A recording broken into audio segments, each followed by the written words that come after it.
Keluar rumah tidak melihat waktu. Bab 181. Perlina mengira dia sedang tidak senang. Dengan menenangkan berkata, "Melamunkan apa? Dia tidak memberitahumu, mungkin karena memiliki keputusan sendiri. Yos memiliki banyak cara. Kamu tidak perlu khawatir lagi." Dia memiliki banyak cara. Seorang pengacara benar-benar tidak mengerti selama 4 tahun ini bagaimana dia bisa diam saja dan tidak menanyakan apapun. Darlene sedang mengatai dirinya sendiri. Perlina tidak mengerti berkata, "Darlene, ada apa? Kalau karena marah, tidak perlu. Kalau ingin mengetahui apa, kamu bisa menanyakannya saja." Tidak mau, tidak perlu. Kalau Yos pernah menganggapnya, juga tidak akan membiarkannya menjadi orang terakhir yang mengetahuinya. Setiap kali terjadi sesuatu yang tidak bisa dimengerti, Yos selalu melewatinya saja, atau langsung memilih untuk tidak menjawab. Darlene juga sudah lelah, begitu lelah sampai tidak ada tenaga menanyakan lagi padanya.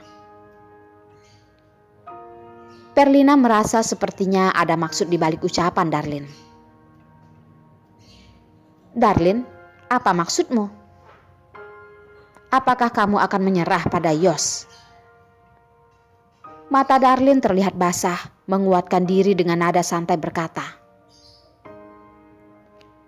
"Tidak apa-apa, bukankah ingin pergi bersantai?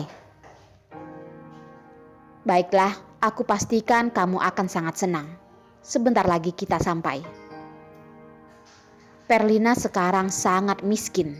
Kartu wajah cantiknya ini tentu digunakan untuk bertahan. Tidak mungkin disia-siakan begitu saja. Dua wanita cantik sama-sama masuk ke klinik kecantikan. Dengan santai bersandar di tempat duduk permaisuri, menunggu orang untuk melayani. "Darlene, bagaimana keadaan luka tanganmu?" Perlina mendesah, mengambil anggur dan memasukkannya ke dalam mulutnya. Rasa memiliki uang benar-benar sangat baik. Dia mengambil kartu berlian kelas atas. Pasti ada orang yang profesional yang melayani. Buah-buahan, sayur dan dessert. Hanya perlu menggoyangkan tangan, sudah ada orang yang mengantar kemari. "Sudah baikan. Aku rasa 1 minggu lagi plasternya sudah bisa dibuka." Penahan tangan Darlene sudah dibuka, hanya tinggal beberapa lapis perban. Obat rumah sakit benar-benar tidak menipu, sangat berpengaruh. Dia bisa merasakan lukanya gatal. Seharusnya adalah tanda lukanya sudah akan membaik. Perlina menganggukkan kepala. "Baguslah. Kalau tidak 1 minggu lagi, kamu tidak akan bisa menghadiri acara ulang tahun si keji itu kalau keadaanmu masih seperti ini." "Tidak apa-apa, tidak akan terpengaruh." Darlene tidak melupakan undangan yang ada di laci. Dua dokter kecantikan masuk ke dalam, memakaikan masker pada mereka, lalu memijat mereka. Mereka berdua tidak berhenti berbincang. Setelah 1 jam, Perlina dan Darlene dengan tubuh lemah berbaring di sofa, melihat televisi yang membosankan. Siapapun tidak ingin bergerak. Hari ini ada banyak wanita yang datang ke klinik kecantikan untuk melakukan perawatan. Orang yang datang hampir semua adalah orang yang memiliki latar belakang keluarga hebat di kota Leidong. Awalnya adalah waktu istirahat. Tiba-tiba dirusak oleh sebuah percakapan yang tidak menyenangkan. "Kak Jen, kulitmu bagus sekali." "Iya, Jen, cepat beritahu aku, bagaimana kamu merawatnya?" "Iya ya, Jen, Kamu tidak boleh menyembunyikannya ya. Tidak sebagus yang kalian katakan kok. Mungkin karena belakangan ini aku sering datang kemari. Suara wanita terdengar bangga dan arogan. Wanita lain ikut berbicara. Kalian tidak perlu mengaguminya lagi. Jane karena ada banyak hal yang membuatnya senang.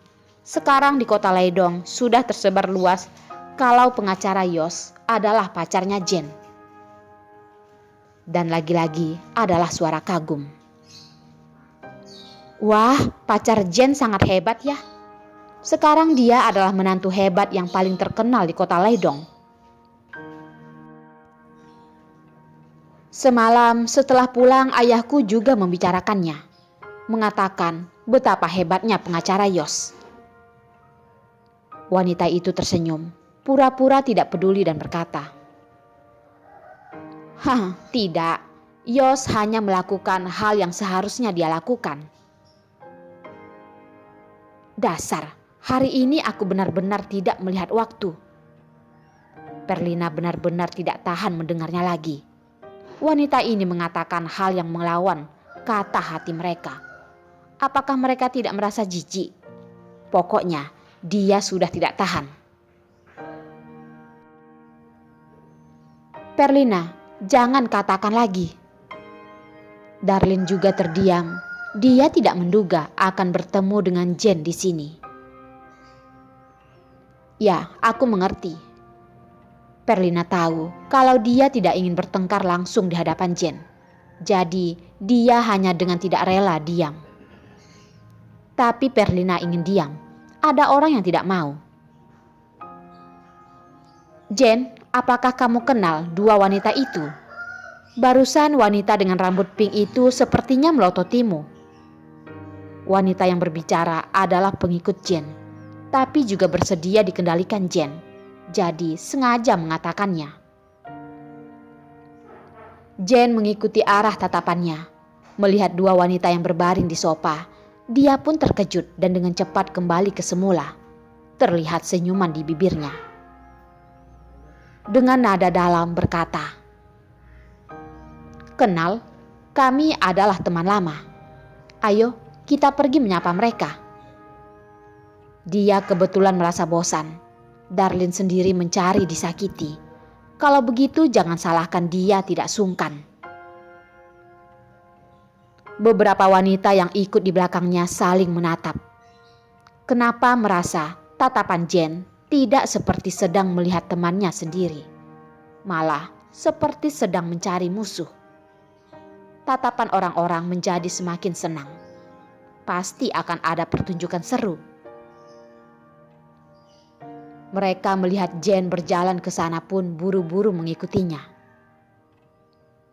Para nona besar ini terlihat sangat berpendidikan. Namun darah yang mengalir di tubuh mereka malah tidak ada bedanya dengan masyarakat tidak berguna. Hanya mengubah tindakan mereka. Membunuh tidak kelihatan darah. Melukai orang tidak kelihatan pisaunya. Sangat licik. Dari kecil selalu dimanjakan. Akan semakin mudah cemburuan.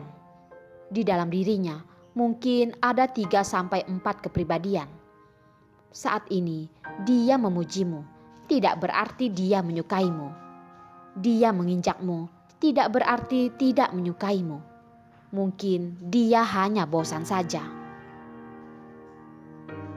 Jane dengan elegan berjalan ke hadapan mereka. Dengan tatapan merendahkan melihat ke arah Darlin dan Perlina.